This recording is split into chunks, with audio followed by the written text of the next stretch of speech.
Hey everyone, it is Tuesday, and that means we bring you two remarkable experts for this series on One Rental at a Time. And number two is Omar, who is the real estate entrepreneur of my series. How you doing, buddy? Pretty good. What's up, Michael? How much, man? I What's up, appreciate everybody? you each and every week. You know what? One of the things I want to talk about you, because you are my entrepreneur on this expert series, and that is just the fact that wealth creation via real estate investing is actually easy to understand, easy to do, but yet because it takes time, because it takes being conservative, and frankly, because it takes work, it is not celebrated or talked about enough. What do you think about that? Spot on. Wealth creation is, it's difficult. It truly is. I mean, you got to ask yourself how long you want to be in the game for. Yeah. So let's break that down a little bit because, real estate investing, I think it's easy to understand, right? There's a couple of things, right? Buy low, sell high, generically speaking, right? Buy low, add value, sell for more, make a margin, right? Flips. Buy for the long term, kind of buy with cash flow in mind. Right. I think the concepts behind wealth creation are, I don't know if they're easy or simple, but, there's proven paths. And, I think that's important for people to understand. However,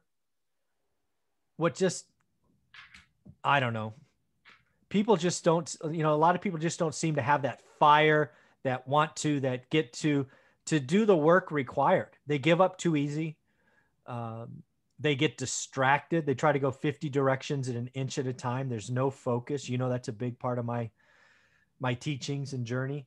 So when you're talking to folks about wealth creation, because clearly you're a model, clearly all my experts are, clearly I am.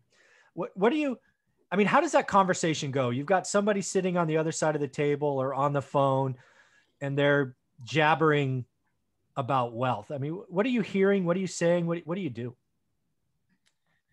Well, it's such a huge topic.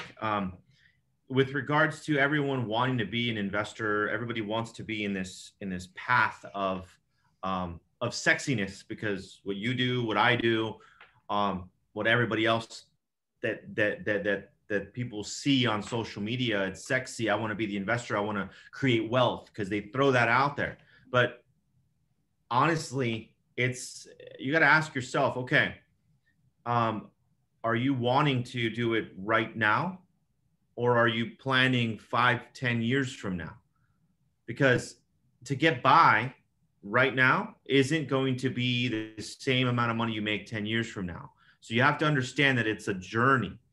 Somebody told me a long time ago when I first started this business, I was 23 years old, 24 years old. He said, as long as you have your end mind in sight, you're going to be fine. If you want to do what everybody else does, you're going to end up getting what everybody else gets. And that's a paycheck. That's a high dollar employee, because that's what real estate agents are majority of the time. When you add the investor part of it, now you become an entrepreneur, a career-based type of valuation, or career-based type of a compensation 10 years from now. Not right now, but it's the things that you do now that will create something later. So you might have to ask yourself that, yes, you can buy low, sell high, but in regards to this wealth aspect of it, it's just it's going to take a really long time. Michael's sitting in front of you and all of us, and it didn't happen yesterday. $182 does not happen yesterday. Yeah. Now you win the lottery, you go buy freaking 200 units. Okay, fine. That's one thing. But all of us here aren't winning the lottery anytime soon. So you got to ask yourself too, you have to prepare yourself, I should say, for that journey. Like, put it this way. I got a good idea. Sorry. If you're going to go cross country, are you just going to go with a bottle of water? No, you're not, right? Because you're going to have to stop, fuel up. It's a journey. You have your family with you, by the way. You're not just going to bring one bottled water, are you? No, you're going to bring snacks. You're going to get prepared for the journey, right? Mm-hmm. Well, this is the same shit. Yeah. You got to get prepared mentally, emotionally, physically. You got to understand what you're doing and know your market, like Michael always says. Yeah. Crazy. I don't know. I went on a tangent there. Sorry. No, it was awesome. It actually sparked something that's been meaningful to me that I didn't know how to articulate until just right now with that, with you sharing there. The more and more I talk to people, and I was lucky enough to interview 5 students over the weekend, 1 on Friday, 4 on Sunday. It was awesome. Nice. Yeah, it was awesome. And one of the things I'm now kind of crystallizing when I talk to the next new person that's interested, or I'm at a real estate meetup, I'm going to ask them, what are you going to sacrifice? Oh, right? Because, most people are in their life, right? They've got a job, maybe they have family, they're somewhere in this journey. Maybe they're starting young and they're just graduated high school or college. Maybe they're in their 40s and, they 20 years have gone by already. I don't care. Everybody's the same thing. I think everyone, and I look at this based on your discussion and looking at in the rear view mirror of my time at the beginning. I think you do one of two things. You either sacrifice time or you sacrifice dollars. Let me explain. ooh, that's good. Right. So all of us have busy lives already. There's nobody out there that I've ever met that goes, you know what? I have an hour every day. I just don't know what to do with it. Right. It's just not this free hour. No. Right. So if you're going to jump on this bandwagon, I tell people all the time, I need 20 minutes a day. 20 minutes. So that means you've got to do something. Wake up early, cut out TV, whatever it is. I need 20 minutes, 7 days a week. Then you can learn your market and make a choice. Or, what was even a harder decision for my wife and I was we had to get our family money right. That was why I created that second course, because I needed to figure out, yeah, it's great to talk about, don't worry about spending and go make more money and all of that. But we had behavior changes we had to change in our family. Because yeah, sure, we could go make more money or get a big commission check or whatever, but our money habits were wrong. We were spending everything that came in every time and had nothing left over.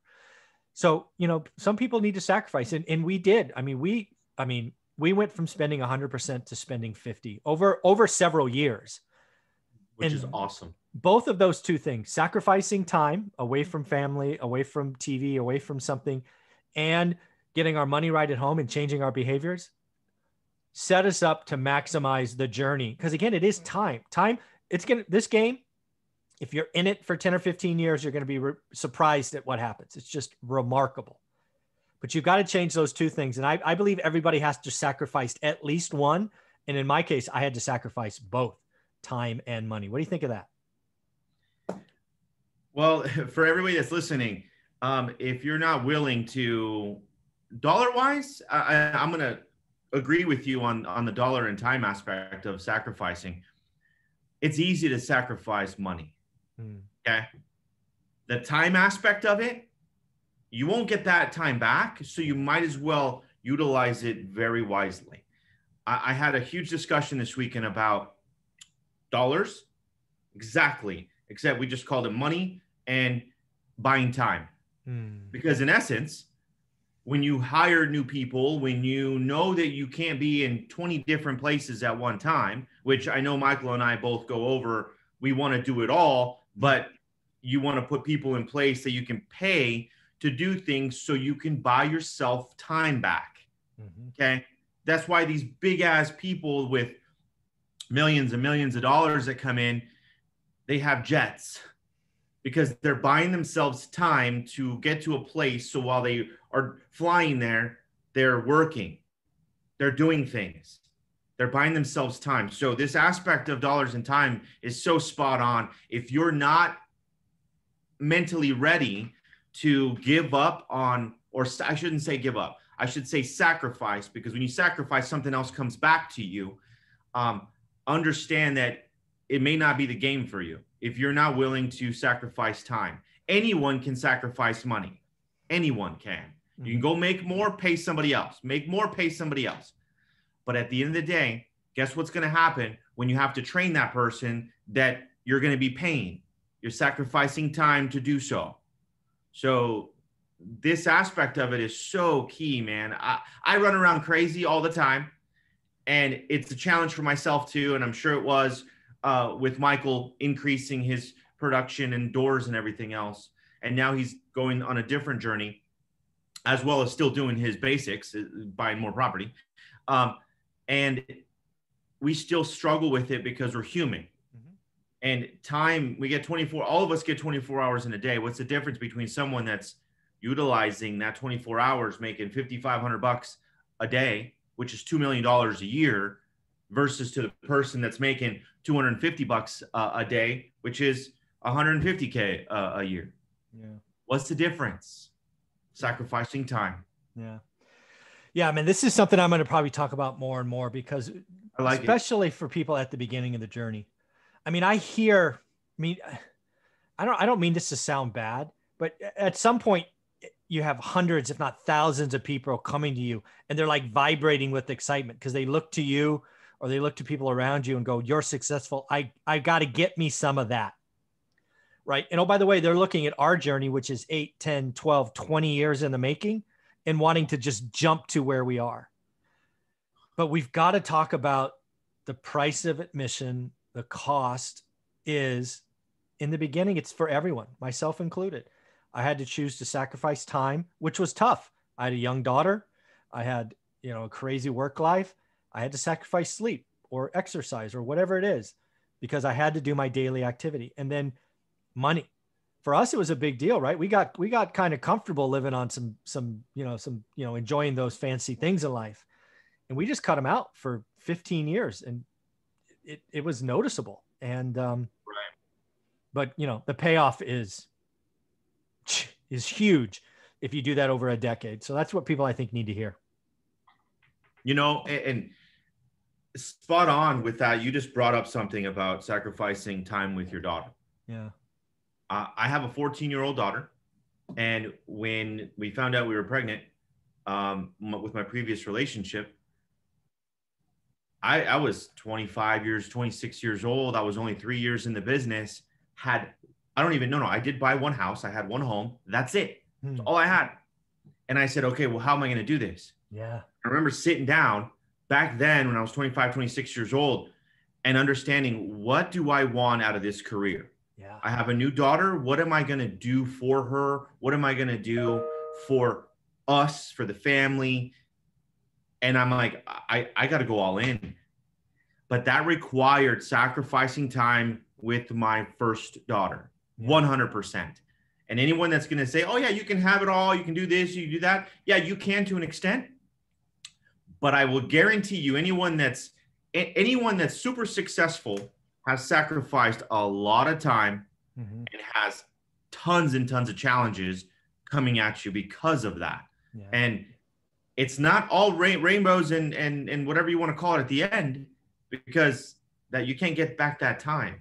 I made a decision, and I was in my daughter's life consistently, but obviously maybe not as consistent as a person that's 9 to 5, that checks out, checks in, and has all of the time dedicated to the family. Yeah. You have to make that decision. Yeah. And it's tough. Well, folks, let me just tell you, you're going to want to see episode number 2 and 3 with Omar today, because we're going to take this concept. In episode number 2, I'll just say now, we're going to talk about the upside of being a real estate entrepreneur and making that sacrifice. So what is the cost? We've just talked about it. We're going to talk about all the good things. And then, just because it's fun to look at the other side of the coin, episode number 3 is going to be, being a real estate entrepreneur, not all sunshine, rainbows, and unicorns. What have been some of the dark days? So we will get you some of that as well. Omar, thank you very much, buddy. You're welcome. Thank you, guys.